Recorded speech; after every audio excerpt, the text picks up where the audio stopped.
MBBS in Russia ये topic इतना popular है कि हर साल हजारों इंडियन स्टूडेंट्स इस डिसीजन पर सीरियसली विचार करते हैं। लेकिन इंटरनेट पर जितना कंटेंट है उसमें ज़्यादातर या तो इनकम्प्लीट है या किसी न किसी यूनिवर्सिटी को प्रमोट करने के लिए बनाया गया है। आज इस वीडियो में मैं आपको वो सब बताऊंगा जो एक स्टूडेंट्स को एमबीबीएस इन रशिया डिसाइड करने से पहले जानना चाहिए। एलिजिबिलिटी से लेके एनएमसी रूल्स तक, यूनिवर्सिटी सिलेक्शन से लेके बजट वाइज ऑप्शंस तक। तो वीडियो को लास्ट तक देखिए, कुछ ऐसी इंपॉर्टेंट बातें भी इसमें कवर होंगी जो आपको कहीं और से पता नहीं चलेंगी। तो इस वीडियो को लास्ट तक देखिए। इस वीडियो को हमने 4 पार्ट में डिवाइड किया हुआ है। तो पार्ट 1, सबसे पहले इसकी बात करेंगे एलिजिबिलिटी एंड एनएमसी रूल्स। सबसे पहले हम बात करते हैं एलिजिबिलिटी की, और अच्छी बात यह है कि ये बिल्कुल आसान है। 12th में पीसीबी में 50% के मार्क्स चाहिए जनरल कैटेगरी से हैं, 40% से ऊपर अगर रिजर्व कैटेगरी से हैं। साथ में इंग्लिश एक सब्जेक्ट होना चाहिए जिसको पास करना जरूरी है। और एक इंपॉर्टेंट बात कि किसी भी सब्जेक्ट में अगर कंपार्टमेंट है तो एलिजिबल आप हैं नहीं, कंपार्टमेंट क्लियर कीजिए उसके बाद अप्लाई कर सकते हैं। नीट में क्वालिफाई करना अनिवार्य है, ये भारत सरकार का नियम है, ये किसी विदेशी यूनिवर्सिटी का नियम नहीं है। अब हम बात करते हैं एनएमसी के रूल्स की, जो थोड़े और इंपॉर्टेंट हो जाते हैं। एनएमसी कहती है जहां भी जाओ इंग्लिश में पढ़ो। रशिया की यूनिवर्सिटीज़ में ऑटोमेटिकली ये रूल लागू हो जाता है क्योंकि वहाँ की मेडिकल यूनिवर्सिटीज इंटरनेशनल स्टूडेंट्स को इंग्लिश में ही पढ़ा रही हैं आज के समय में। दूसरा रूल, एक ही यूनिवर्सिटी से पूरी पढ़ाई करो, बीच में कहीं ट्रांसफ़र नहीं लेना चाहिए, ये दूसरा रूल है। तीसरा, कोर्स कम से कम 4.5 साल का होना चाहिए और इसके अलावा 1 साल की इंटर्नशिप अलग से होनी चाहिए। रशिया में ये रूल भी ऑटोमेटिकली लागू होता है। 6 साल का कोर्स होगा जिसमें 1 साल की इंटर्नशिप इंक्लूडेड होगी। और चौथा रूल जो सबसे ज़्यादा इंटरेस्टिंग है कि जिस देश में पढ़ो वहाँ से प्रैक्टिस करने का लाइसेंस भी लेके आओ। अब थोड़ा यहाँ पर रुक के समझिए। रूस की एक अच्छी मेडिकल यूनिवर्सिटी में जब आप पढ़ते हैं तो आपके साथ रशियन स्टूडेंट्स भी पढ़ेंगे। उन स्टूडेंट्स को रशिया में ही डॉक्टर बनना है, तो उनको जो लाइसेंस लेना है वही आपको भी लेना है। मतलब कि सेम टीचर पढ़ाएंगे, सेम क्लासरूम में पढ़ेंगे, तो जो रूल वहाँ के लोकल बच्चों पे लागू होगा वो आपके लिए भी लागू होगा। तो इसमें कहीं किसी तरह की कोई परेशानी नहीं है। अब आप सोच रहे हैं कि डिग्री आसानी से मिल जाए, ज़्यादा मेहनत का काम ना हो और सीधे लाइसेंस मिल जाए, तो ये रूल आपको झंझट लगेगा। लेकिन अगर आप सीरियस हैं तो सीरियस स्टूडेंट्स के लिए कोई हर्डल नहीं है, ये बाकी स्टूडेंट्स के जैसा ही है। और साथ ही उन स्टूडेंट्स के लिए एक वार्निंग है जो शॉर्टकट तलाश रहे हैं, तो मेडिकल फील्ड में कहीं कोई शॉर्टकट होता नहीं है, रिगरस स्टडी होगी। तो पहला पार्ट ये हो गया। दूसरा पार्ट, यूनिवर्सिटी कैसे सिलेक्ट करें। अब आते हैं सबसे कॉमन कन्फ्यूजन पे कि रूस में यूनिवर्सिटीज़ की लिस्ट देखें तो इतनी सारी हैं, उसमें से हमारे लिए सबसे अच्छी यूनिवर्सिटी कौन सी है। रशिया में तो 70 से ज़्यादा यूनिवर्सिटीज़ हैं जहाँ पर इंटरनेशनल स्टूडेंट्स जा रहे हैं। हर एक यूनिवर्सिटी में पढ़ाई इंग्लिश मीडियम में हो रही है और ऐसी यूनिवर्सिटीज़ की लिस्ट बड़ी लंबी हो जाती है। अब इतने ऑप्शन हैं तो हमारे लिए कौन सी यूनिवर्सिटी बेटर होगी। तब इसका जवाब है कि अपनी प्रायोरिटीज़ डिफाइन करें। यूनिवर्सिटी नहीं, पहले आप ये तय करें कि आपको चाहिए क्या। अब क्या चाहिए, 3-4 चीज़ें हो सकती हैं। पहला सवाल आप अपने आप से पूछिए कि बजट क्या है आपका। ट्यूशन फीस, हॉस्टल एकोमोडेशन का सालाना कितना खर्च आप वहन कर सकते हैं, ये सबसे पहले क्लियर होना चाहिए। क्योंकि रूस में यूनिवर्सिटीज़ ऐसी हैं जो 3 लाख रुपए सालाना से लेकर 9 लाख रुपए सालाना के बीच में फ़ीस चार्ज करती हैं। अलग अलग ऑप्शंस हैं आपके, तो उस पे भी आपको एक बार ध्यान देना चाहिए। दूसरा सवाल, सिटी साइज कैसा चाहिए। कुछ स्टूडेंट्स कहते हैं हमें बड़े शहर में कंफर्टेबल लगेगा, मेट्रो कनेक्टिविटी चाहिए, वैरायटी ऑफ फूड्स चाहिए, इंडियन स्टूडेंट्स भी ज़्यादा होने चाहिए, शहर भी बड़ा होना चाहिए, चार्मिंग ज़्यादा होना चाहिए। वहीं कुछ स्टूडेंट्स कहते हैं कि छोटा शहर अच्छा रहेगा हमारे लिए क्योंकि वहाँ पर फोकस ज़्यादा अच्छे से कर पाएंगे, खर्चा भी कम होगा, तो हमारी प्रायोरिटी छोटे शहर को लेके है। तो आपकी क्या प्रायोरिटी है उस चीज़ को आप ध्यान से सोचें। तीसरा सवाल, इंडियन कम्युनिटी और इंडियन फूड की अवेलेबिलिटी आपके लिए कितनी इंपॉर्टेंट है। बहुत से स्टूडेंट्स पहली बार घर से दूर जा रहे होते हैं, खाना बनाना नहीं आता, तो जेन्युइनली इस चीज़ का मैटर करेगा आपके लिए कि क्या वहाँ पर इंडियन फूड मिलता है, इंडियन ग्रोसरी मिलती है आसपास के नहीं। आप अगर वेजिटेरियन हैं तो फिर आपको इंडियन जो सामान है वो मिलना चाहिए आसपास में, ताकि वहाँ से लेके आएँ, अपना खाना बना सकें। तो ये कंफर्ट फैक्टर कम नहीं है, लेकिन ये बहुत इंपॉर्टेंट है, इसको आप ज़रूर ध्यान में रखें। चौथा सवाल, इंडिया से कनेक्टिविटी कैसी है। कुछ सिटीज़ में फ़्लाइट की कनेक्टिविटी अच्छी है, कुछ रिमोट एरियाज़ हैं जहाँ पर आने जाने में आपका टाइम ज़्यादा लगेगा, खर्चा ज़्यादा होगा। इन 4 फैक्टर्स के आधार पर आप प्रायोरिटी बनाएं अपनी, और उसके बाद यूनिवर्सिटी का नाम आएगा। पहले यूनिवर्सिटी ऐसे रैंडमली सिलेक्ट ना करें, पहले क्लैरिटी लाएं कि आपको चाहिए क्या। अब आपने ये सब देख लिया, सबसे इंपॉर्टेंट तो बजट है, फिर लोकेशन है, तो इन सब का कॉम्बिनेशन करके मैं आपको आगे तीसरे सेक्शन में बताने वाला हूँ कि बजट वाइज यूनिवर्सिटीज़ कौन कौन सी आपके लिए अच्छी रहेंगी।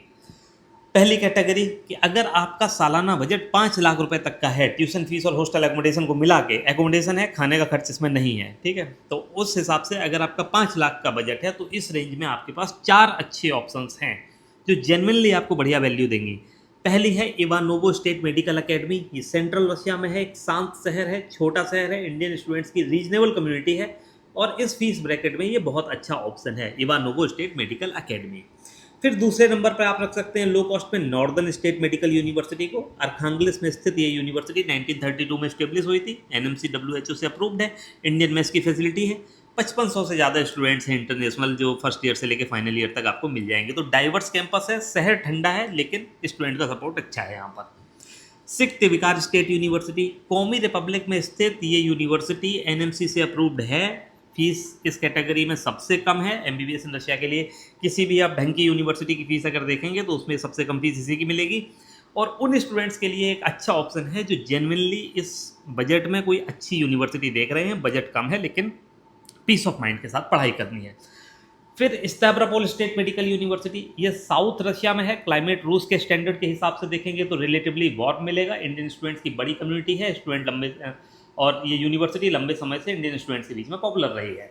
अब दूसरी कैटेगरी कि अगर आपका बजट 6.5 लाख रुपए साल तक का है तो इस फीस रेंज में क्वालिटी एक स्टेप और बेटर हो जाएगी। फिर आप जा सकते हैं यारोस्लावल स्टेट मेडिकल यूनिवर्सिटी में, मॉस्को के करीब है, अच्छा इंफ्रास्ट्रक्चर है, क्लिनिकल एक्सपोजर बहुत अच्छा है। तवेर स्टेट मेडिकल यूनिवर्सिटी का चयन कर सकते हैं, मॉस्को से बस कुछ घंटे की दूरी, 170 किलोमीटर, 1.5 घंटे में पहुंच जाएंगे आप। और ये यूनिवर्सिटी कंसिस्टेंटली अच्छे रिजल्ट दे रही है, इंडियन स्टूडेंट्स के बीच में एक अच्छा ट्रस्ट अर्न कर चुकी है। फिर Altai state medical university Bernoulli city में है, साइबेरिया में है, थोड़ी रिमोट लोकेशन है लेकिन एजुकेशन क्वालिटी अच्छी है और बजट रेंज के हिसाब से अच्छा ऑप्शन है। कुर्स्क स्टेट मेडिकल यूनिवर्सिटी रूस की सबसे पुरानी और सबसे बड़ी इंग्लिश मीडियम मेडिकल यूनिवर्सिटीज में से एक है, इंडियन स्टूडेंट्स की संख्या यहाँ हिस्टोरिकली ज़्यादा रही है, ट्रैक रिकॉर्ड अच्छा रहा है। फिर तीसरी कैटेगरी कि बजट की कोई टेंशन नहीं है, 9 लाख रुपए सालाना तक भी खर्चा कर सकते हैं, तो फिर आपको जेन्युइनली प्रीमियम यूनिवर्सिटीज़ का चयन करना चाहिए। कौन सी हैं premium universities? Volgograd state medical university, FMG performance अच्छा है, यहाँ का इंफ्रास्ट्रक्चर बहुत सॉलिड है, यूनिवर्सिटी बहुत अच्छे से पढ़ाई करवाती है, स्टूडेंट्स का फीडबैक बड़ा अच्छा है।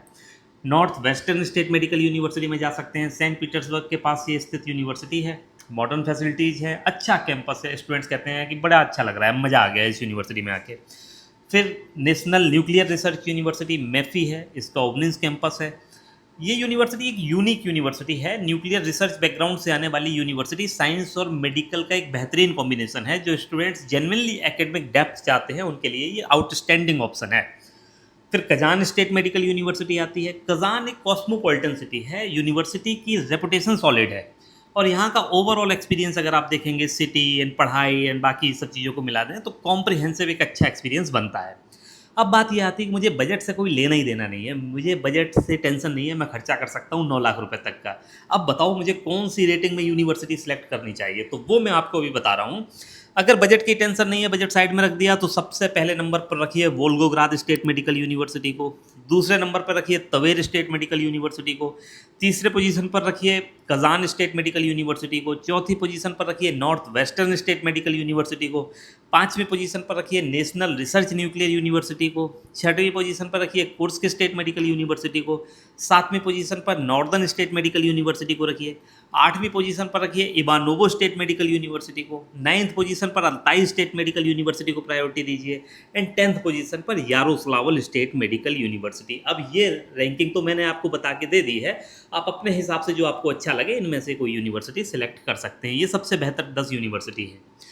अब पार्ट 4 जो फाइनल कंक्लूजन मैं आपको बता रहा हूँ इस पूरे वीडियो का, और सबसे इंपॉर्टेंट है, जो आपने वीडियो में सुना कि लास्ट में कुछ इंपॉर्टेंट बताएंगे, तो वो समझिए। रशिया में कोई ऑफिशियल रैंकिंग जारी नहीं होती यूनिवर्सिटी की। रूसी सरकार कोई भी टॉप मेडिकल यूनिवर्सिटी की लिस्ट पब्लिश नहीं करती, तो जितनी भी एजेंसीज हैं अपनी वेबसाइट पे रैंकिंग दिखाती हैं, वो सब उनकी अपनी क्राइटेरिया के हिसाब से बनाई जाती हैं, ऑफिशियली वेरीफाइड नहीं होती।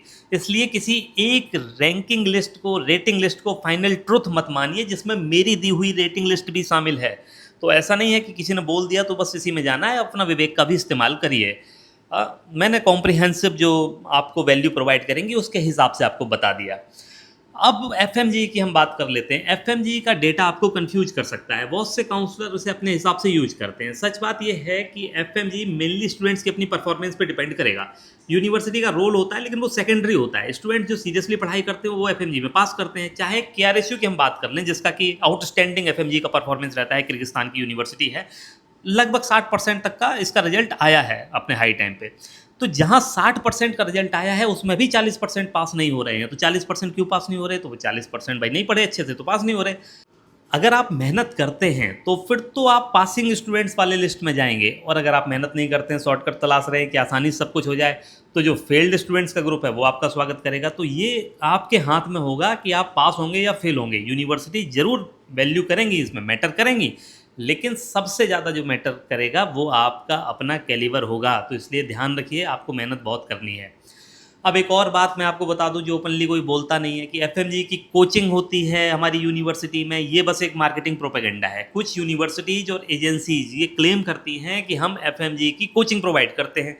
साल में 2 हफ्ते की कोचिंग होती है। पहली बात तो ये, उसे मार्केटिंग में ज़ोर शोर से यूज़ किया जाता है। लेकिन अब आप एक बात समझिए, आपको किसी ने बोला कि भाई हमारी यूनिवर्सिटी में, फला यूनिवर्सिटी में चले जाओ, वहाँ पर आपको एफएमजी की कोचिंग मिल जाएगी। अब आप एफएमजी का डेटा उठा लीजिए, वो तो आपको पब्लिकली अवेलेबल डेटा है, मिल जाएगा, डाउनलोड कर लो 2024-25 का जो भी अवेलेबल होगा। अब उसमें देखिए कि जिस यूनिवर्सिटी में कोचिंग हो रही है उसका एफएमजी का रिजल्ट देखो बहुत लो है। तो ऐसा क्यों है भाई? कोचिंग हो रही है तो उसका तो बहुत आउटस्टैंडिंग होना चाहिए, लेकिन हो उल्टा रहा है इसका, उनका परफॉर्मेंस बहुत ख़राब है।